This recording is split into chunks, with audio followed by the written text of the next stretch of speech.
Hey guys, happy Father's Day. Today was a great day at church. I knew it was gonna be. I love any time that dads are brought up. Like, I'm a huge daddy's girl, so like the intro that they do before the service was like all about dad, and I'm like, I miss my dad. My dad's down in Florida, and so I don't get to see him very often. And actually, right now he's in the Caribbean, so he's like super far. So I'm just like, so I made a sweet collage for Instagram and called it a day. But no, I'm just kidding.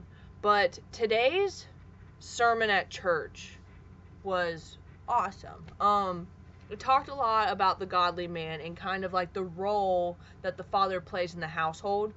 And while I have no experience being a father in a household, I do want to talk about, I guess, just my thoughts on it.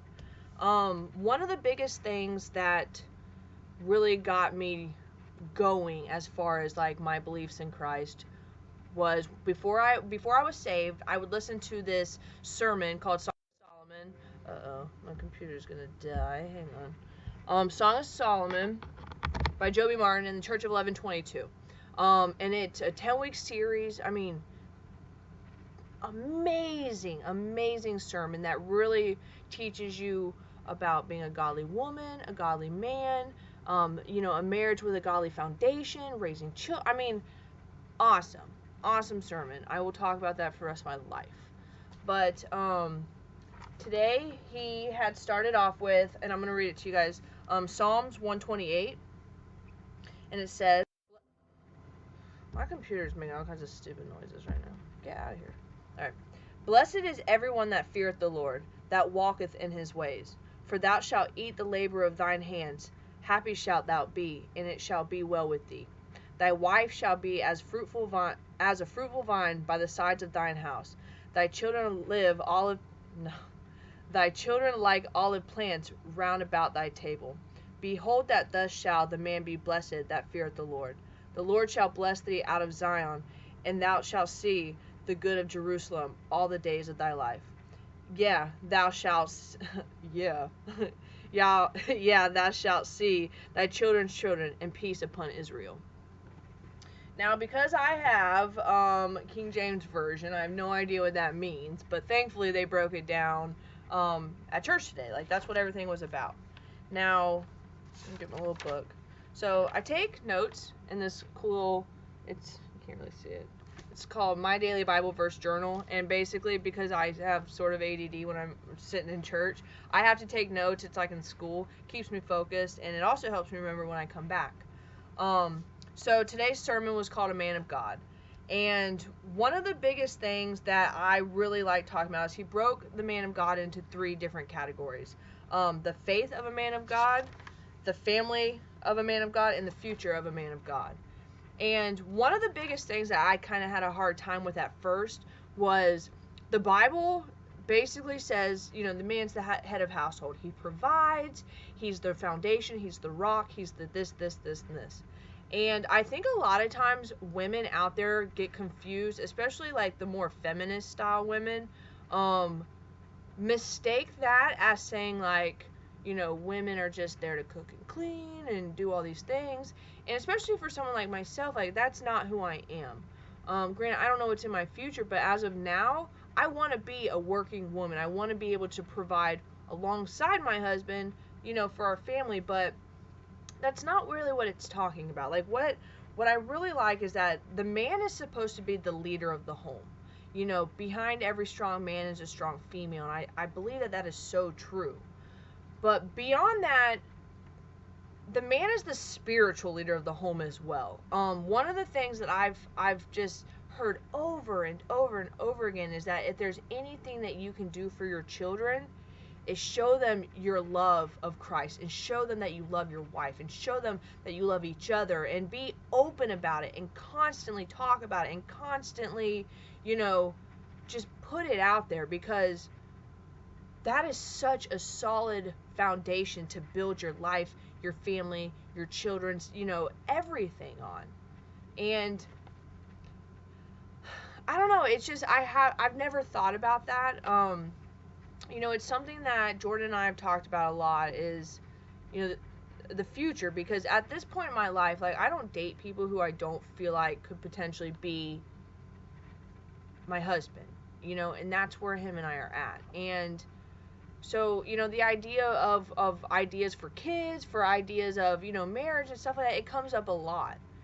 And ever since my faith has, like, skyrocketed, it's almost like a fantasy for me when I think about things, with, all of us sitting around a table, and, I never even wanted kids before I met Jordan. Like, real talk. Like, I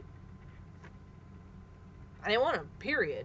But now, it's, I don't know, like, it's such a cool idea to think about it, raising little kids.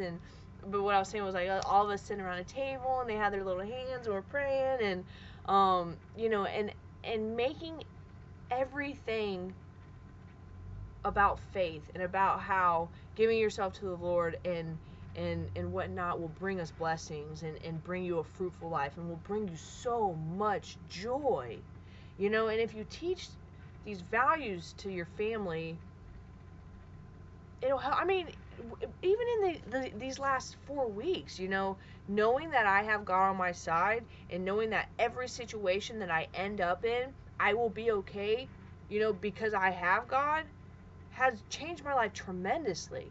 And if I'd have had that as a little kid growing up, who knows where I'd be right now. I mean, granted, everything happens the way it's supposed to happen, and I don't regret it, or look, back on it and say I wish things would have been different, because, this is how God wanted it.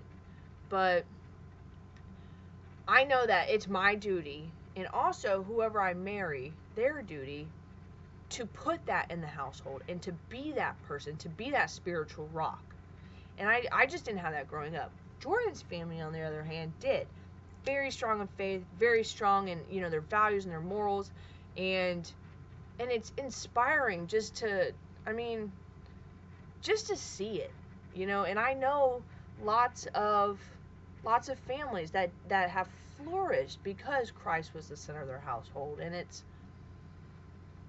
just something that I'm so excited for. I'm so excited for it, and it's I've never felt like this about having a family. I haven't. And that to me is like a really big, indicator of, like, this is where you're supposed to be, And I can't wait until Jordan goes back into town. I told him that he has to be in one of my videos, and we're gonna talk about, a lot of the stuff that we've been going through. But having someone in your life with the same love, like my friend Allison, the other day, we were talking, and she was like, let me ask you a question. Could you ever imagine being married to an atheist? I'm like, no. No. And I didn't understand that before, when Jordan and I first started dating, because I was an atheist. But no. Like, for instance, with my mom, my mom's agnostic, and I can talk to my mom about anything. I have one of the coolest moms on the planet.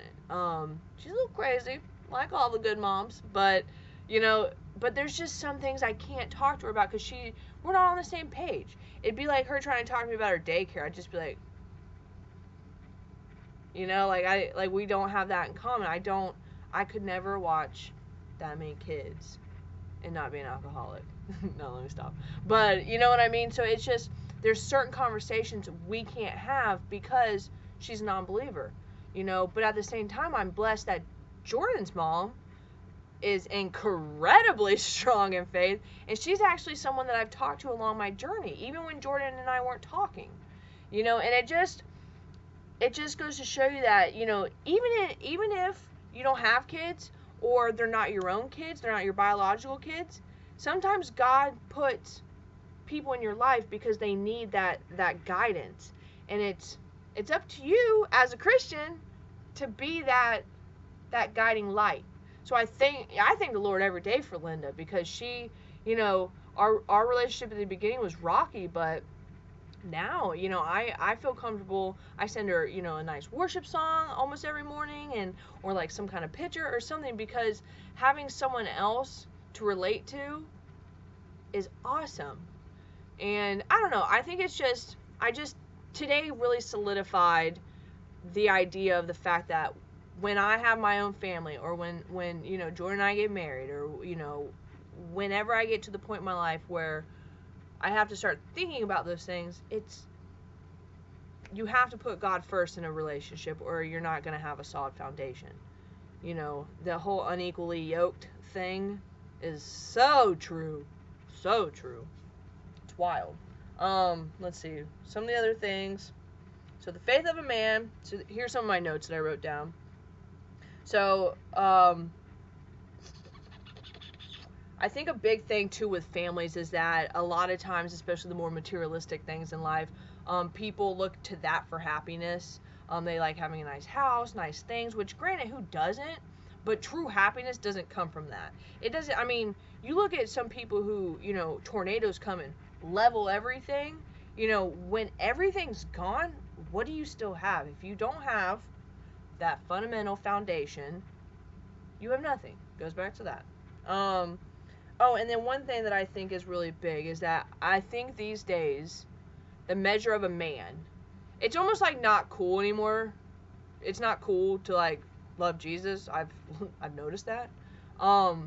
You know, I think the way a lot of times people's manliness is determined, especially here in the United States, is off how much weight you can lift, how much beer you can drink, you know, like stuff like that. And I think the true measure of a man is his ability to love, and his ability to express emotions, and his ability to just put everything out there. Like that's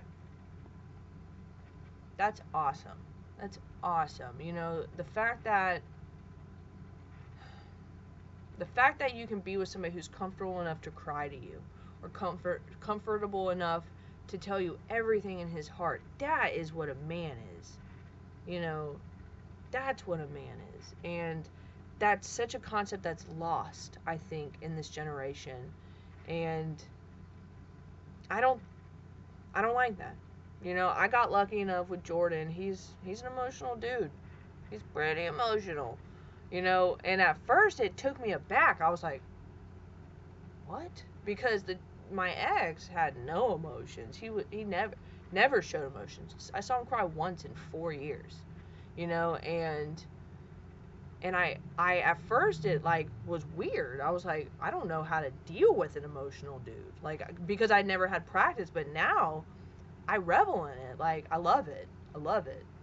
He's my crybaby. I love it. But you know, let's see. Billy Graham said, "What a family becomes will be dependent on the leadership a father provides." And I don't know, that's just kind of like the last thing that I have on here. I mean, I have more, but this video is already kind of long. I could talk about this for a while, just kind of exactly, you know, everything that I hope and dream to have in my family and my husband, you know, when I get to that point. But I think that, you know, what a father puts out to his family is so big. And I think that if, as a whole, as a family, if you guys aren't living a life centered around that, and you aren't living a life, you know, that's really it. If you aren't living a life around Jesus, maybe it's time you guys sit down today and you make a new commitment. You know, small changes can make the biggest effect. You know, waking up every morning with your wife and rolling over and holding her hands and saying a quick little prayer together, or before you go to bed, or before dinner, or just bringing him into your life. It could move mountains. It will move mountains. It did for me. I have never been more in love with another human being than I am with Jordan. And you know, and it when I say it, like, I can't even quantify it. Like, it like quadrupled from what I believed before. You know, we had like a month apart, and in that month we each went through so much eternal stuff that coming out of it, it's just like, he is my earthly, like, I don't know how to describe it, but our closeness right now is unreal. Unreal. I'm happy. I'm happy, and I'm happy because I know that everything is because of God. So, anyways, I'll stop here. It's already 15 minutes. But anyways, I hope you guys have a wonderful day, a wonderful Sunday. A happy Father's Day. If you're not a father, happy Sunday. You know, technically every Sunday is Father's Day, but I truly believe that this day is special for you guys, and you know, we all appreciate your hard work and your effort that you put into, you know, your relationship and your marriage and your family, and it goes unappreciated a lot. But just know that you guys are very valued and appreciated, and I hope you have a wonderful day.